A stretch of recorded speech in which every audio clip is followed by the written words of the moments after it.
ఈరోజు ముఖ్యంగా ఈ మీడియా సమావేశం జరపడానికి ముఖ్య కారణం ఏంటంటే జగనన్న లేఅవుట్లపై బహుజన్ సమాజ్ పార్టీ చేసిండే ఉద్యమాలైతేనేమి,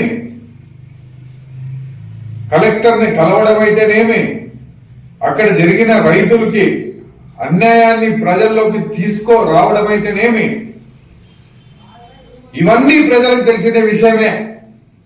గత వైసీపీ ప్రభుత్వంలో ఏమేమి జరిగినాయి అన్యాయాలు అక్రమాలు అనేది మేము బయట పెట్టినాము, ఉద్యమం చేసినాము. ఇదైతే అందరికీ తెలిసిన విషయమే. ఈరోజు అసెంబ్లీలో కాలువ శ్రీనివాసులు గారు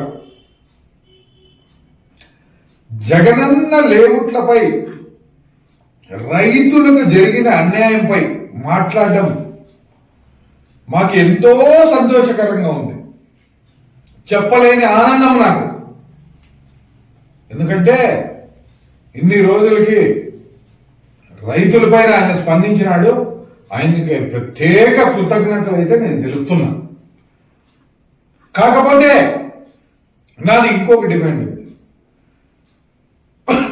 ఏంటబ్బా అంటే, రాయదుర్గంలో ఈ జగనన్న లేఅవుట్లకైనా పెద్ద స్కామ్స్ జరుగుతున్నాయట. ఆ స్కామ్లు ఏమబ్బా అంటే, అక్రమ మైనింగ్ ఒకటి, మట్టి తవ్వకాలు, ఇసుక మాఫియా, ఈ కార్డ్స్, ఈ పేకాట రాయిలు అరికట్టలేకపోతున్నారు. ఇవి మటక,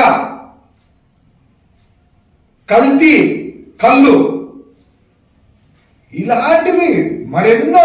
నేను చెప్పాలంటే ఇప్పుడు టైం లేదు, మరెన్నో. దీంట్లపైన కూడా సిబిఐ ఎంక్వైరీ చేపిస్తే బాగుంటుంది. సిఐడి ఎంక్వైరీ చేపిస్తే చాలా బాగుంటుంది.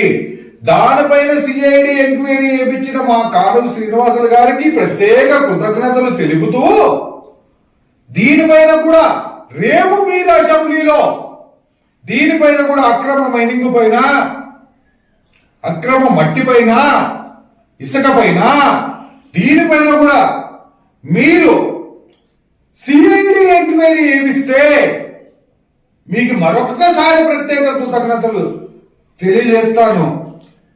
ఎందుకంటే ఎన్నో అన్యాయాలు అక్రమాలు రాయదుర్గంలో ఈరోజు జరుగుతున్నాయి. దాని గురించి కూడా మీరు అసెంబ్లీలో మాట్లాడితే మేము చాలా హ్యాపీగా ఫీల్ అవుతాము. మేమే కాదు, రాయదుర్గం ప్రజలంతా మీరు ఆలోచన చేసి రేపు అసెంబ్లీలో మాట్లాడి అక్రమ మైనింగ్ పైన సిఐడి ఎంక్వైరీ ఖచ్చితంగా ఏమేయాలని చెప్పేసి నేను తెలియజేస్తూ, ఇలాంటి అక్రమాలు జరుపుకోకున్నట్లు మీరే దగ్గరుండి చూసుకోవాలని చెప్పేసి తెలియజేస్తూ, జై భీమ్, జై భారత్.